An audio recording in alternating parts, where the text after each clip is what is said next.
In this video, we're going to go through the accounting cycle step by step by preparing actual transactions for a company for the month of July.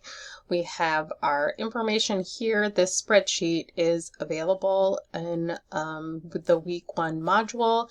It's called Accounting Cycle Practice in Excel. You can follow along and record this information yourself to practice. This will help you. These Excel exercises that are provided weekly will help prepare you for the homework assignments and will give you a nice resource for when you are working on homework. So you can see that we have the directions here are to go through the 8 steps in the accounting cycle. We have the information and our chart of accounts. We're going to start with journal entries. So we have these different transactions, and we need to complete a journal entry for each transaction, post it to our T accounts, and then prepare an unadjusted trial balance for the month of July. So we'll just go through these one by one. So on July 1st, we invested $30,000 in cash and $150,000 worth of buildings in the company in exchange for stock. So we received cash and a building, and the owner received stock in exchange for the cash and the building. So when we do a journal entry, first we have that it is July 1st, and then we're going to have our debits and our credits. We always start with the debits. So we have cash, which is an asset. We're increasing it, so we're going to debit cash for $30,000. And then next we have a building. Buildings are asset. We're going to receive a building. We're going to increase that asset account, so that is also a debit. And then we're going to have a credit for capital stock. We'll indent that, or common stock. And that should be the total of these two, because our debits have to equal our credits. So $30,000 plus $150,000 is $180,000. And that is our first transaction. Our second transaction on July 2nd, we rented equipment by paying $2,000 cash. So we have an expense here. We're doing a rental, so we have a rent expense for equipment that we're going to debit for $2,000, and we paid cash. Because we are reducing cash, we are going to credit cash for $2,000. So if you remember back to the lecture, when cash is increased, it is debited. When it's decreased, it is credited. And that's true for all asset accounts. Okay, on July 5th, we paid $2,400 in cash for office supplies. So we received office supplies as an asset. That's going to be our debit. And we paid out cash. That's going to be our credit. So we now have $2,400 worth of office supplies. And we paid cash out for that $2,400. On July 10th, we paid $7,200 for a 12-month insurance policy. So now we have prepaid insurance. So we paid for an entire year of insurance. That gives us a prepaid account. This is an asset account, so it's going to be debited to increase it. So we have prepaid insurance for $7,200, and we paid cash. So we're going to reduce our cash by $7,200. Our next transaction on July 14th, we paid employee salaries of $1,000 with cash. This is a salary expense. We paid $1,000. And see how easy it is to type a number in incorrectly. That's why you have to watch what you're typing. And we paid that salary expense with cash. That was actually the 14th of July. Okay, on July 24th, we collected cash for storage fees from customers. So this is revenue. We collected service revenue for storage fees. So we're going to, on July 24th, record that we received storage fee revenue of cash. We collected cash of $9,800, and that is storage fee revenue.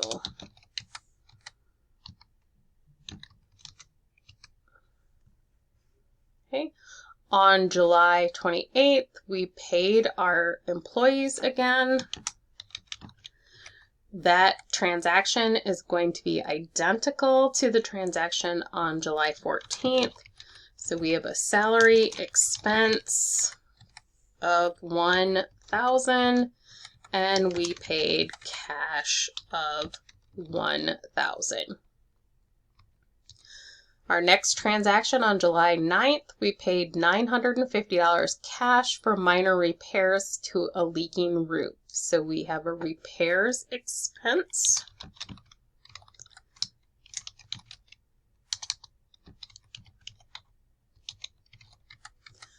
of $950. When you're doing Excel on your homework in the McGraw-Hill, you will have drop downs where you just pick the account from a list instead of having to type it in. Because we paid for those repairs with cash, we're going to credit cash for $950. Our next transaction is that we paid $400 cash for this month's telephone bill.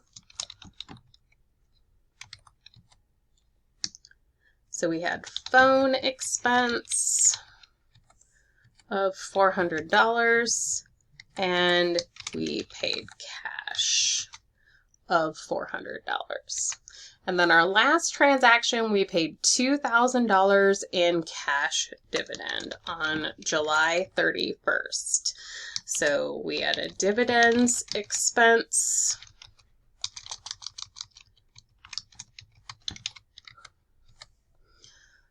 of $2,000 and we paid those with cash. Okay, we have now recorded all of our journal entries and we need to post these to our T accounts. So we're going to go through these one by one and post these to our T accounts. So first we have on, and I'm going to link these, so I'm going to go back to the journal entries. So we have equals on July 1st. We debited our account for $30,000 cash. Okay, and then we have our building. So on July 1st, we have a building and we debited that for $150,000.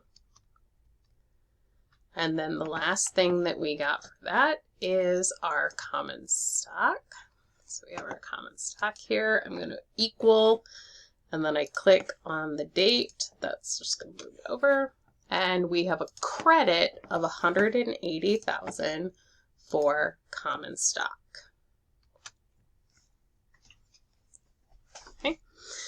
So now our next journal entry is rent expense and cash. So I'm going to go to my T account and find rent expense.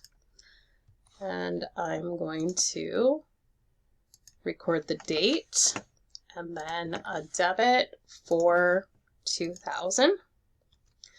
And then I'm going to go to cash and I'm going to record the date and a credit for $2,000. On July 5th, I have office supplies. So I'm going to July 5th, and then I debited office supplies for $2,400, and I'm going to credit cash for $2,400. Okay. Next is my prepaid expense. So I'm going to get the date of that prepaid insurance, and I'm going to debit prepaid insurance for $7,200. I am then going to credit my cash account for $7,000. Oh, nope. Yep.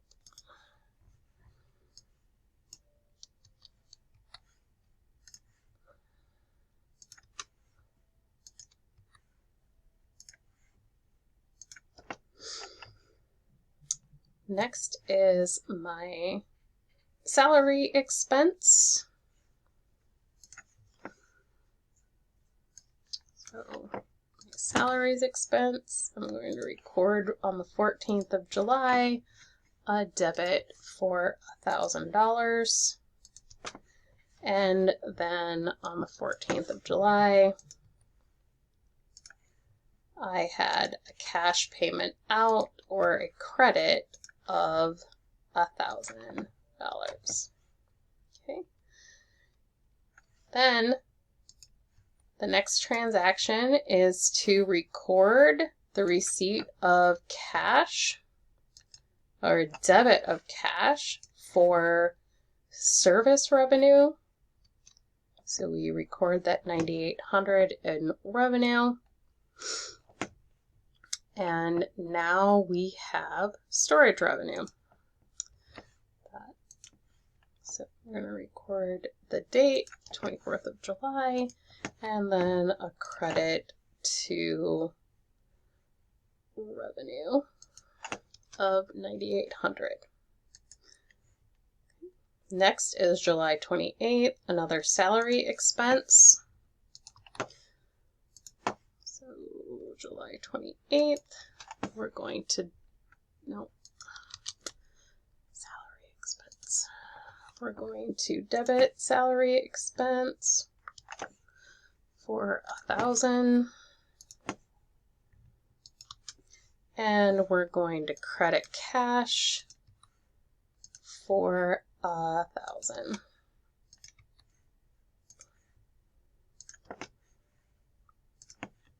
Okay. Then we have our repairs expense on July 29th. So I'm going to find the repairs expense.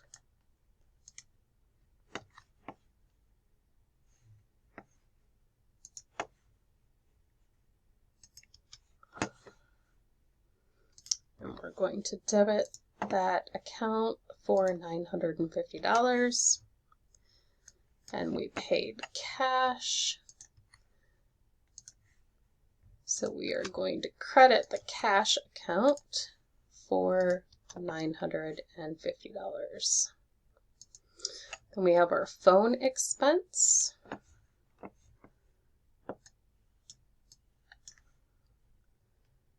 So our telephone expense.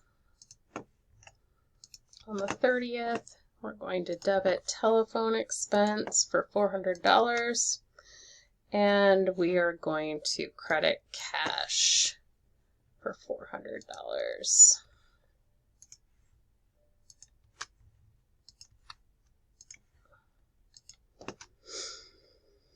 And then our last one is dividends.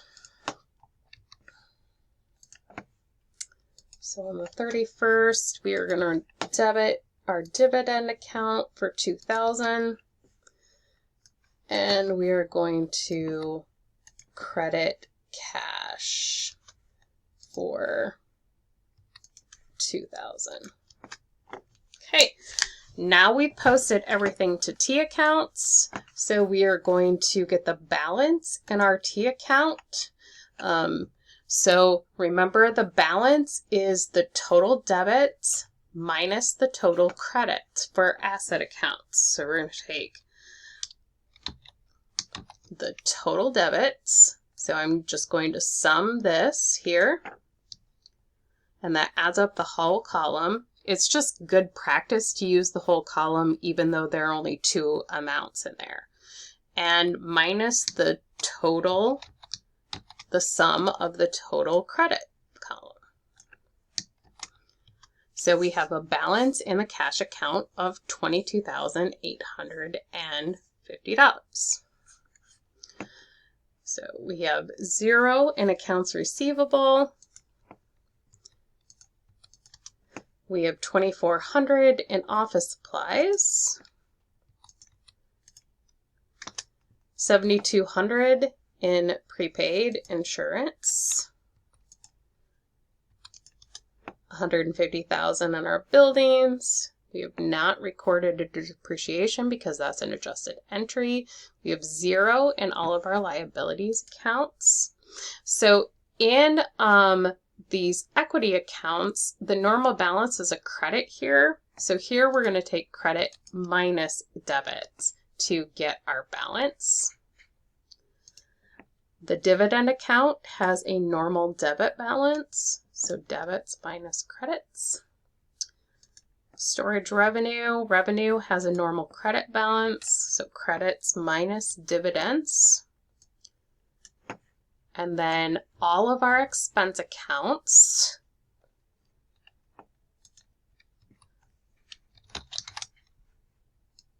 are debits minus credits.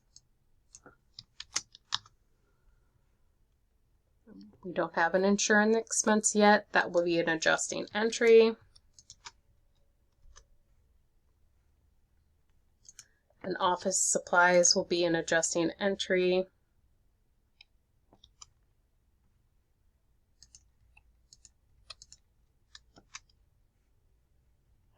Okay, so now that we've balanced every account we have information in, we are going to do our trial balance. So this is called a trial balance worksheet, where you do your trial balances side by side, showing the changes in the adjusting entries and the closing entries in the column. So here we're just transferring information from our T accounts to our trial balance just to make sure that debits equal credits, so we can prepare our adjusting entries and prepare our accounts for closing.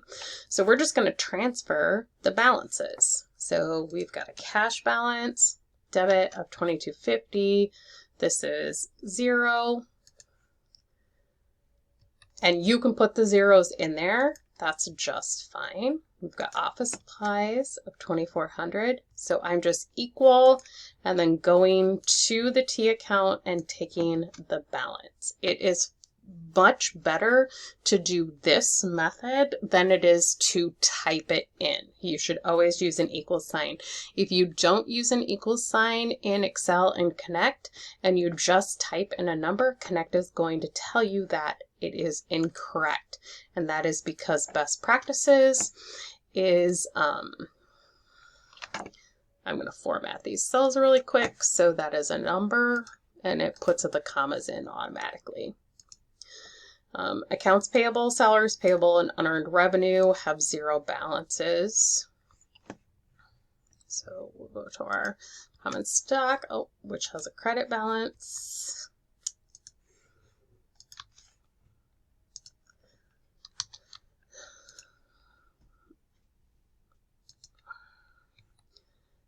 And you got to make sure you put it in the right place.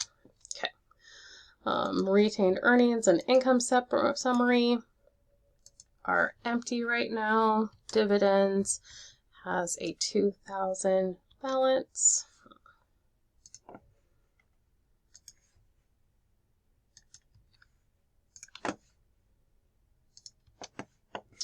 Our storage revenue has a credit balance of 9,800. So making sure that you're putting them in the credit and debit side. If you don't, your information won't balance. Okay, our salaries expense is a debit balance of 2,000. Nothing in depreciation or insurance. Our repairs expense is 950. We have a rent expense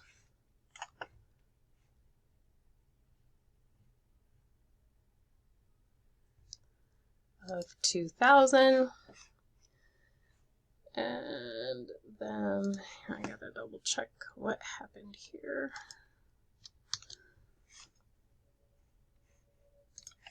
And a telephone expense of 400.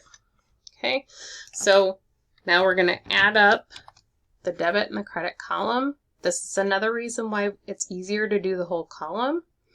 So I'm adding up the debit column, and then rather than doing that again, I'm going to, if you take this dark corner here, so the green corner, I'm going to click on it, and I'm going to pull over, and it automatically copies that formula to here.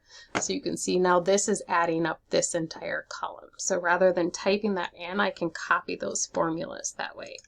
My debits equal my credits. We're all good. Our adjusted trial balance is good. I'm going to pause the video here, and then because it's getting kind of long, and then we're going to do adjusting entries and closing entries and financial statements.